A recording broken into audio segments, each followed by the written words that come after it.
임자일주 이민년 10년 운세입니다. 10년 운세를 보는 거는요, 오늘 일주론으로 보는 건데요.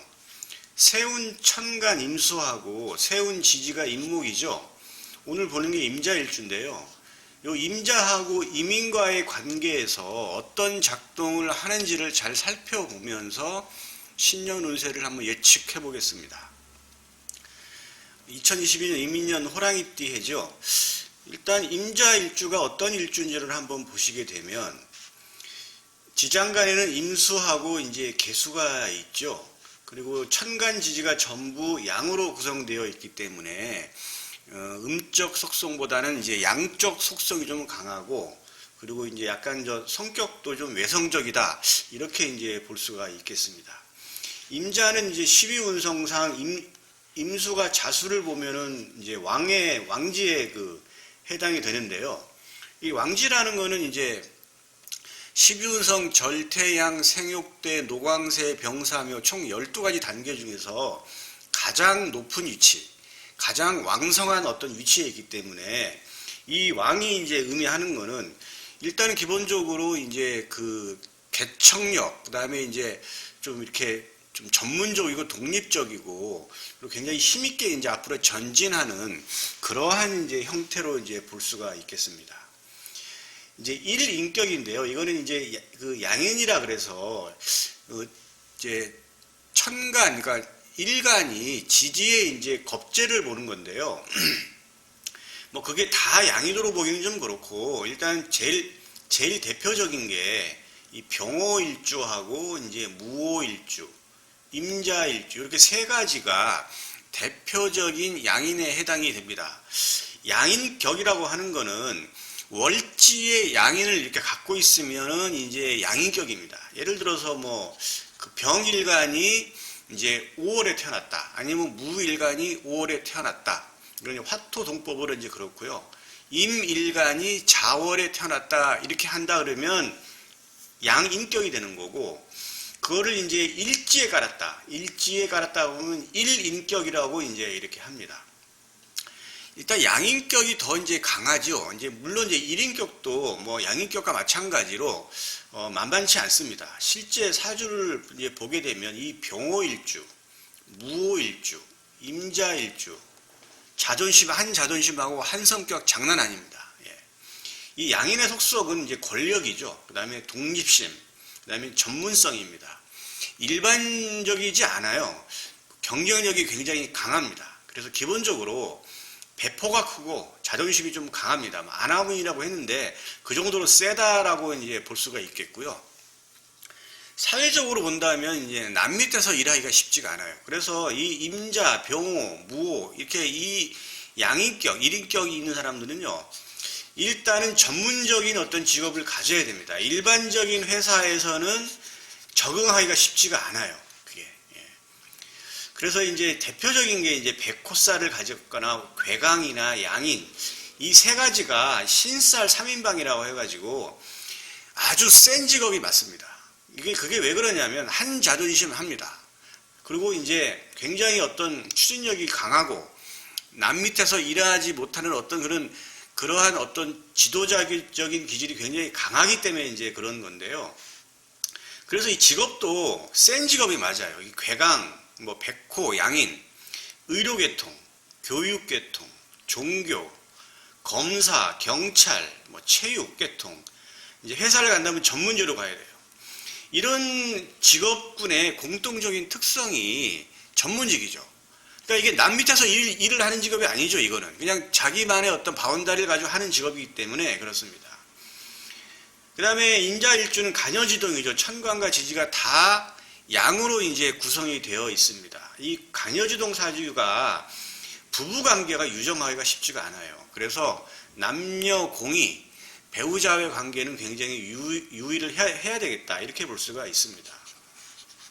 임자일주 이제 정제하고 정관을 이제 인종하는 건, 이거는 이제 만약에 천간에 관성이나 재성이 없을 때 그걸 끌어온다고 해서 이제 인종이라고 하는데요. 이제 이 인종을 하게 되면 이게 다 뭐냐면 관성, 다 이제 태지에 이제 해당이 돼요. 이게 이렇다고 한다 그러면 일단은 이제 부부 관계도 약간 좀 불안할 수가 있다. 이렇게 볼 수가 있겠습니다.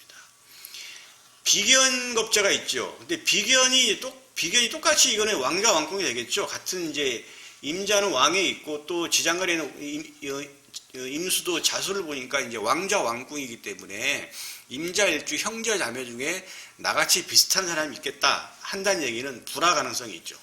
다 세니까. 형제 자매도 세기 때문에 양인격, 일인격을 가진 어떤 비슷한 어떤 형제 자매를 갖고 있기 때문에 불화 가능성을 예측할 수가 있겠습니다. 자, 계수, 이거는 이제 겁재죠. 겁재는 이제 록자 왕궁에 해당이 되는데 이것도 마찬가지로 세요. 그러니까 일단은 겁자라는 게 이제 남의 어떤 재물을 내가 어거지로 끌고 오는 거니까 재물욕이 좀 강하고요. 권력욕이 있습니다. 예. 그래서 임자 일주가 일단은 이런 양인격인데 이 관성, 재성을 잘 갖추면 대성할 사주다 이렇게 볼 수가 있겠습니다. 그러다 보니까 이제 진신은 이제 병화나 무토인데 이게 다 지금 관성, 재성이죠. 이런 병화나 무토를 잘 갖추고 있으면 임자일주가 아주 발복을 합니다. 네. 그렇게 보시면 되겠습니다. 이러한 임자일주가 이제 2022년도에 똑같은 임을 만났죠. 임인. 그래서 이 임은 이제 비견인데 이건 형제 자매를 의미하기도 하고 임자일주 입장에서는 똑같은 임이 들어오니까 내 세력이 확장이 되고 이게 이제 비견겁쟁이가 새로운 친구나 동료를 사귀고 주위에 많은 사람들이 몰려오는 본인의 세력이 강해지는 시기가 되겠습니다. 근데 이 임수가 작동을 하는 거는 천간오합으로 작동을 합니다. 2022년도가 임인이니까 임수가 작동하는 거는 천간 이름 일량에 의해서 갑기, 을경, 병신, 정이, 무게합에서 이 임수는 정화를 보는 거죠. 자, 정화를 봐야 돼요. 정화를 봐야 이 임수가 작동을 합니다. 비견이라고 하는 게. 자, 임수가 작동을 하는데 정화를 봐야 된다 그랬죠. 근데 천간에 있는 정화를 만나게 되면 정임합을 해서 이거는 합거라고 해서 이거는 실제 작동되지가 않아요. 그런데 이제 지지에 있는 지장간하고 정화를 하면 이거는 합생이라고 해서 득을 가져옵니다. 그러니까 작동을 해요. 임수라는 게. 근데 이제 지지, 자축, 인묘, 진사오미, 신유술의 12가지 지지 중에서 지지의 지장간에 정화가 있는 거는 오화하고 미토하고 술토 요 3개밖에 없어요. 그래서 임자일주가 미토, 정화, 술토를 갖고 있는 임자일주다라고 한다면 이 임수가 작동을 하기 때문에 2022년 이민년의 임자일주는 내 세력이 확장이 되고 새로운 친구나 동료가 내 주위에 몰려들고 이러한 일들이 이제 벌어지면서 그럼 내 세력이 확장되니까 어떤 일이 벌어지느냐. 이런 해 자영업을 하시는 분들은 새로운 일들을 벌리고 그 다음에 직장을 그만두겠다고 마음 먹어서 이제 실행으로 옮기는 사람들은 실제 자기 사업을 벌립니다. 이러한 시기에 내 세력이 확장이 되니까 그렇게 이제 볼 수가 있습니다. 자, 인목, 세운 지지가 인목인데 이건 지지가 작동하는 거는 형충, 파해 이런 걸로 이제 작동을 해요. 자, 형을 본다 그러면 인은 사하고 인사형을 하죠. 그 다음에 신하고 인신형을 합니다. 충을 하는 거는 인신충을 하죠. 그러니까 신금은 인목하고 인사 이제 인신형도 되고 인신충도 되죠. 그 다음에 이제 합을 보게 되면 인오가 있고 이제 육합의 인해합이 있죠. 요렇게 되는 거고 그리고 이제 회인데 회는 이제 삼합이니까 여기서는 좀 생략하도록 하겠습니다. 파해는 좀 약하니까 여기서도 생략하게 되면 일단 인신사 삼형살이 작동하게 되면 자 지지를 보시면 인목의 지장간은 무병갑 전부 양의 그 지장간이죠. 사화의 지장간은 무경병입니다. 신금의 지장간은 무임경이죠. 모두 양의 그 지장간으로 구성되어 있죠. 신금도 마찬가지. 이렇게 된다 그러면 이렇게 이제 형살이 구성된다고 한다는 얘기는 만약에 이제 임자일주가 신금이나 사화가 있는 경우에만 그 해당이 돼요. 이렇게 형살이 구성이 되면 형충이 구성이 되면 지지의 지장간이 나와서 천간 오합 이름 일량의 합으로 이렇게 작동을 합니다. 이렇게 작동을 해요. 하는데 갑기을경 병신 정인 무기합이 작동을 하는데 천간에 만약에 을정기신계라고 한다 그러면 이거는 명합이라 그래서 밝을 명자를 써요. 명합이라고 그래서 드러난 천간끼리 합을 하면 합이 돼서 날아가지고 합거예요. 이거는 실로 보는 겁니다. 근데 갑병무경임이라고 하는 그 지금 임수일간으로 봤을 때는 지금 여기 육친성이 이렇게 지금 해당이 되잖아요. 임수 기준으로 했을 때. 근데 임자일주가 산하신이 있는 경우에는 만약에 갑병무경임이라고 하는 천간이 있다 그러면 이것은 최소한 일치는 않아요. 왜냐하면 천간오합은 이름 일량의 합이기 때문에 지금 양으로 구성되어 있다면 양양끼리는 합이 되지 않죠. 그러니까 이것은 그냥 살아남는 거예요. 그냥 이거는. 그래서 이건 최소한 일치를 낳는다. 이건 득으로 볼 수가 있는 거죠. 어떤 경우에 임자일주가 사하고 신이 있는 경우에만 해당이 되고 만약에 이게 없다고 한다면 이러한 일들이 벌어지지 않아요. 그냥 무탈한 한 해가 되는 겁니다. 그런데 사가 있거나 아니면 신이 있다 그러면 형충이 되기 때문에 이러한 음의 천간이 있는 경우하고 양의 천간이 있는 경우에서 득실이 갈리기 때문에 이러한 육친성을 얻고 이름이 있어요. 그러니까 요거는 잘 보시면 됩니다.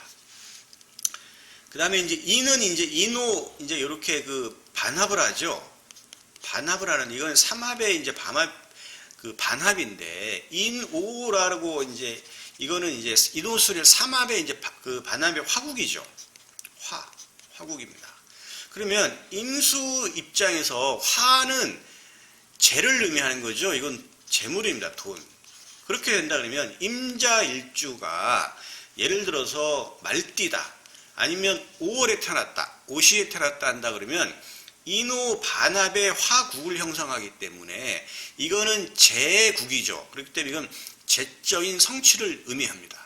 그래서 이제 이 재는 또 남명 입장에서는 또 여자를 의미하지요. 그러니까 남명 입장에서 만약에 뭐 오시에 태어났다, 5월 아니면 말띠다고 한다 그러면 재적인 성취를 하거나 아니면 여자가 들어온다. 이렇게 볼 수가 있겠습니다. 그 다음에 육합으로 인해합이 또 되겠죠. 인해합인데 이거는 이거는 이제 비견의 어떤 합이니까 이건 비견이 묶인다는 거거든요. 그러니까 이거는 뭐 비견이 묶인다는 건 사실 크게 어떤 내가 몸으로 이제 느낄 때 크게 와닿지는 않아요. 그러니까 이건 좀 큰 의미는 없다고 이제 볼 수는 있겠지만 어쨌든 이거는 비견이 묶이니까 친구나 동료 중에서 조금 이렇게 사이가 좀 멀어지는 경우도 있겠다. 이 정도는 이제 볼 수가 있겠습니다. 전체적으로 본다 그러면 이제 임자일주는 이민년에 사실은 크게 무탈한 한 해로 보여요. 이제 여기서 이제 물론 그 임자일주가 사하고 신이 있는 경우에는 약간 좀 복잡한 과정을 거쳐서 득실이 갈리는 건 아까 제가 설명드리는 거예요. 그렇게 이제 본인 사주를 잘 보시고 판단하시면 되고 사하고 신이 없는 경우에는 그야말로 거의 무탈한 한 해가 되지 않을까 이렇게 예측을 해볼 수가 있겠습니다. 예, 임자일주는 오늘 여기까지 하겠습니다.